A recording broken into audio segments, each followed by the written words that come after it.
পেল কবির ভাষা। সাংস্কৃতিক অনুষ্ঠানের মধ্য দিয়ে নতুন শিক্ষার্থীদের বরণ ও জব ফেয়ারের আয়োজন করে ইউসেপ বাংলাদেশ। 30 জানুয়ারি বৃহস্পতিবার সকালে ইউসেপ ইনস্টিটিউট অব সায়েন্স অ্যান্ড টেকনোলজির নতুন শিক্ষার্থীদের বরণ করতে ওরিয়েন্টেশন প্রোগ্রাম 2025 ও জব ফেয়ারের আয়োজন করা হয়। ইউসেপ সবসময় অগ্রগামী, যেমন ফোর্থ ইন্ডাস্ট্রিয়াল রেভলিউশনের কতগুলো কোর্স আমরা অলরেডি চালু করেছি। 2 বছর আগে থেকে আমরা যেগুলো চালু করেছি তার মধ্যে রোবোটিক্স আমরা চালু করেছি, কোডিং আমরা চালু করেছি, প্রোগ্রাম ল্যাঙ্গুয়েজ চালু করেছি, পেরিফেরাল ইন্টারফেস কন্ট্রোল পিআইসি আমরা চালু করেছি, গেম ডেভেলপমেন্ট চালু করেছি পাইথন দিয়ে। ইউসেপ বাংলাদেশের প্রধান কার্যালয়ে আয়োজিত অনুষ্ঠানে প্রধান অতিথি ছিলেন সমাজ কল্যাণ মন্ত্রণালয়ের সচিব ডক্টর মোহাম্মদ মহিউদ্দিন।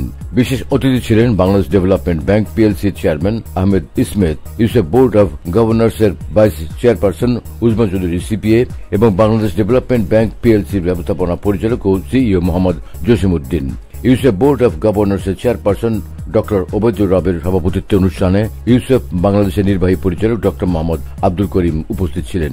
আমি এখানে যেটা দেখলাম, এখানে যে সকল লোকগুলা এটার সাথে জড়িত তারা অবশ্যই বাংলাদেশের শ্রেষ্ঠ লোকদের মধ্যে কয়েকজন, হ্যাঁ। এবং এখানে একাডেমিশিয়ান আছে, এখানে গভর্নমেন্ট হাই ব্যুরোক্রেটসরা আছে, এখানে মিলিটারি ব্যুরোক্রেটসরা আছে। এখানে শুধু তাই না, এখানে কিন্তু ভালো মনের মানুষও আছে, যার কারণে আমি মনে করি এটা একটা বাংলাদেশের মধ্যে one of the best institution.